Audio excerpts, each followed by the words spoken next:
Hello everyone, आप सभी का हमारे यूट्यूब चैनल कंचन एजुकेशन में स्वागत है। तो आज के वीडियो में हम बात करेंगे बेस और एलिमेंट्स ऑफ कम्युनिटी। तो आज हम जानेंगे कि कम्युनिटी के आधार या तत्व क्या है और कौन कौन से हैं। तो समुदाय के आधारों या तत्वों को RM मैकइवर एंड CH पेज ने पूर्ण रूप से स्पष्ट करते हुए लिखा है कि समुदाय उस छोटे या बड़े समूह को कहते हैं जिसके अंतर्गत सभी सदस्य किसी स्थान की सीमा में इस प्रकार समग्र जीवन बिताते हैं कि वे किसी विशेष हित की पूर्ति मात्र ही नहीं बल्कि सामान्य जीवन की सभी बुनियादी शर्तों की पूर्ति में पारस्परिक सहयोग भी करते हैं।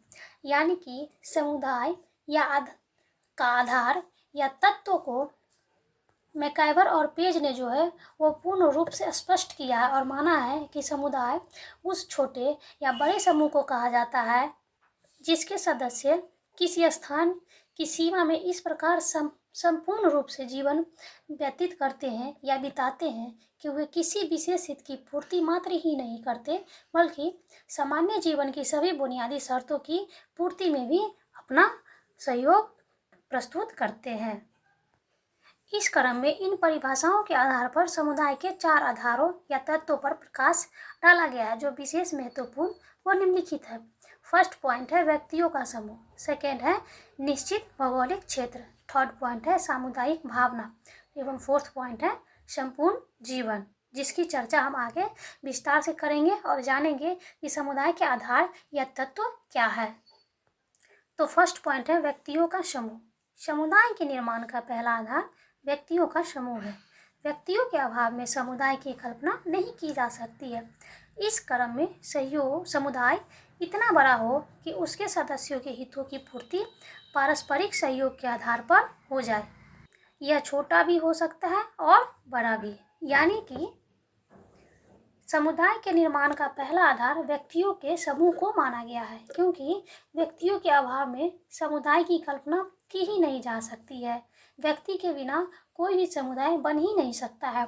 इसलिए समुदाय इतना बड़ा हो कि उसके सदस्यों के हितों की पूर्ति पारस्परिक सहयोग के आधार पर हो जाए, यानी कि एक दूसरे के सहयोग के आधार पर हो जाए। यह छोटा भी हो सकता है और बड़ा भी, जिसके फलस्वरूप समुदाय अपने सदस्यों के सभी हितों की पूर्ति का जो है वो माध्यम बन सके।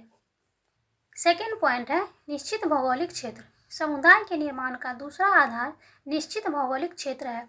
यह एक समुदाय सदा एक निश्चित क्षेत्र में स्थित होता है। उसी क्षेत्र में रहकर उसके सदस्य अपने हितों की पूर्ति करते हैं तथा अपना संपूर्ण जीवन व्यतीत करते हैं। इस क्रम में मैकइवर एंड पेज ने लिखा है कि समुदाय सामान्य जीवन जीने का एक क्षेत्र है। यानी कि समुदाय के निर्माण का दूसरा आधार निश्चित भौगोलिक क्षेत्र को माना गया है। यह एक समुदाय सदा एक निश्चित क्षेत्र में ही स्थित रहता है तथा उसी क्षेत्र में रहकर उसके सदस्य अपने ही हितों की पूर्ति करते हैं और अपना संपूर्ण जीवन वहीं बिताते हैं। इसी आधार पर मैकइवर एवं पेज ने माना है कि समुदाय सामान्य जीवन जीने का एक क्षेत्र है। उन्होंने एक क्षेत्र को समुदाय के अंतर्गत सामान्य जीवन जीने वाले व्यक्तियों का समूह बतलाया है। तीसरा पॉइंट है सामुदायिक भावना। समुदाय के निर्माण का तीसरा आधार सामुदायिक भावना है। एक निश्चित क्षेत्र में एक दूसरे के प्रति सहानुभूति तथा सहयोग होते रहने से अपनत्व की भावना का विकास होता है। सामुदायिक भावना 3 रूपों में उजागर होती है।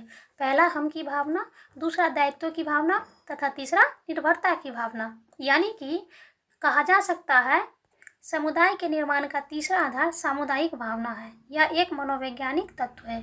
इसे हम की भावना भी कहा जाता है। एक निश्चित क्षेत्र में एक दूसरे के प्रति सहानुभूति तथा सहयोग होने के बावजूद भी अपनत्व की भावना का वहाँ विकास होता है तथा व्यक्ति दूसरों के सुख दुख को अपना सुख दुख मानते हैं। यहाँ हम सब एक हैं की भावना का विकास होता है। यही सामुदायिक भावना है। सामुदायिक भावना को 3 रूपों में उजागर किया गया है। पहला हम की भावना, जिसका अर्थ होता है समुदाय के सदस्य एक दूसरे से जुड़े होते हैं। दूसरा है दायित्व की भावना, जिसका अर्थ यह है कि सदस्य अपनी भूमिकाओं को परस्पर निभाते हैं। तथा तीसरा है निर्भरता की भावना, जिसका अर्थ यह हुआ कि समुदाय के सदस्यों को एक सूत्र में बांधती है।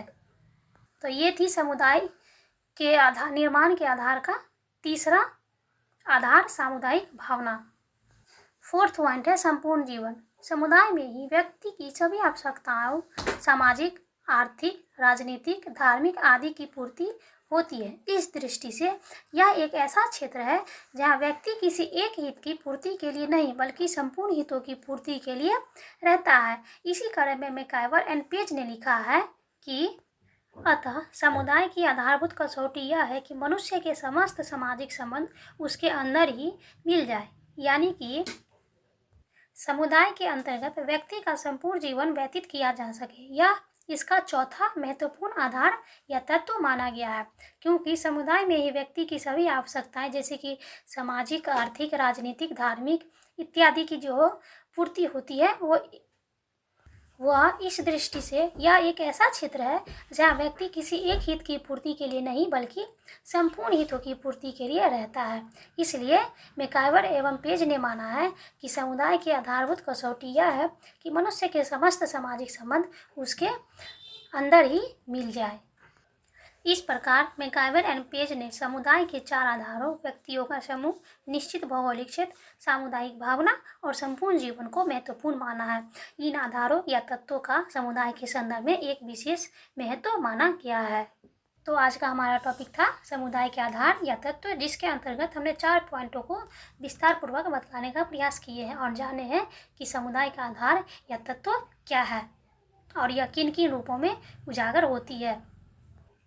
इससे हमें यह भी ज्ञात होता है कि इसमें किस तरीके से हम की भावना, दायित्व की भावना, निर्भरता की भावना इत्यादि सभी पाए जाते हैं, जिसके अंतर्गत समुदाय एक समूह बनाकर एक ही स्थान या सीमा में रहते हैं तथा एक दूसरे की हितों की पूर्ति भी करते हैं तथा वहाँ सामान्य जीवन के सभी बुनियादी शर्तों के पारस्परिक सहयोग के लिए भी वो परस्पर सम्मिलित रहते हैं। यह समूह छोटा और बड़ा दोनों ही रूपों में पाया जाता है। So thanks. वीडियो अच्छी लगी तो like, share, comments and subscribe जरूर करें।